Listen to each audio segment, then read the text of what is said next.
Memasuki minggu ketiga masa kampanye, sejumlah alat peraga sosialisasi APS berupa spanduk dan baliho pasangan calon paslon kepala daerah di Bali masih terpasang di beberapa titik di seluruh kabupaten kota di Bali. Padahal KPU Provinsi maupun Kabupaten Kota sebelumnya sudah mengingatkan paslon agar segera mencabut APS yang dipasang paling lambat sehari sebelum masa kampanye dimulai.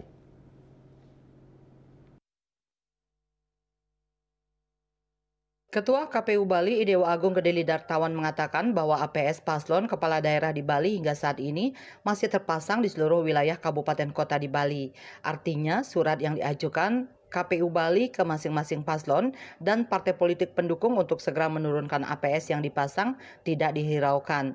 Untuk itu KPU Bali atas rekomendasi Bawaslu Bali akan menerjunkan personel yang melibatkan Satpol PP dan juga Dinas Lingkungan Hidup untuk segera mensterilkan APS tersebut. Meskipun saat ini alat peraga kampanye APK yang sah dari KPU belum dipasang. Namun demikian, KPU Bali akan tetap bersurat kepada masing-masing paslon agar tidak dianggap tebang pilih. Ia berharap para relawan masing-masing paslon mempunyai inisiatif untuk menurunkan sendiri APS yang mereka pasang. Lidartawan mengakui bahwa anggaran Satpol PP di kabupaten kota untuk penurunan APS tidak ada. Begitu juga tempat penyimpanan APS tersebut juga tidak dimiliki oleh masing-masing kantor Pol PP kabupaten kota.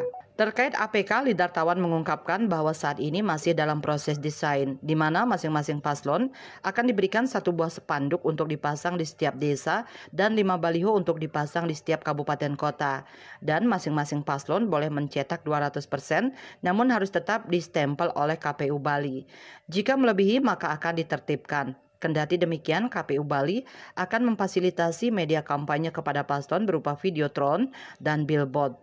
Kasatpol PP Provinsi Bali Idewo Nyoman Rai Darmadi mengakui bahwa di seluruh kabupaten kota APS paslon kepala daerah masih terpasang. Untuk itu meskipun Satpol PP Kabupaten Kota keterbatasan anggaran, namun penertiban APS akan tetap dilakukan. Namun sebelum ditertibkan, tetap dikoordinasikan dengan pemasang. Apakah diturunkan sendiri atau ditertibkan oleh Satpol PP? Apalagi Satpol PP Kabupaten Kota tidak memiliki tempat yang luas untuk menyimpan APS yang ditertibkan tersebut. Oleh karena itu, persamaan persepsi tindakan penurunan APS penting dilakukan untuk menghindari salah persepsi dari masyarakat atau oleh partai pengusung. Ketut Winata Bali Pos melaporkan.